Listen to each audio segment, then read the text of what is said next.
Bonjour, je suis Yoann Honnet, je suis médecin anesthésiste réanimateur au CHU de Rennes. Et dans le cadre de la fiche des dispositifs médicaux de la Société française d'anesthésie-réanimation, je vais vous parler de la pancarte en réanimation. La pancarte de réanimation est un document papier ou le plus souvent informatisé, regroupant sur une durée de temps donnée les différentes informations acquises au cours du séjour en réanimation depuis l'admission jusqu'à la sortie du patient. Ces données sont recueillies en continu et actualisées régulièrement, de telle sorte qu'à tout moment, l'équipe soignante a accès en temps réel à l'état actuel du patient, mais également aux événements antérieurs. Ces données incluent notamment les données de surveillance clinique et de l'examen, comprenant les constantes vitales, captées à partir du scope, telles que la pression artérielle, la fréquence cardiaque, la saturation du sang en oxygène.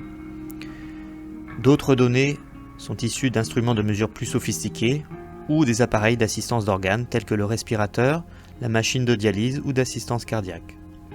Le type et la répartition au cours du temps des traitements et des soins administrés est également enregistré. Enfin, les résultats et les données d'examen de biologie ou d'imagerie tels que le scanner, l'IRM ou l'échographie sont également enregistrés. L'ensemble de toutes ces données alimente le dossier médical du patient et représente un réseau complexe d'informations brutes, souvent difficiles à interpréter d'emblée.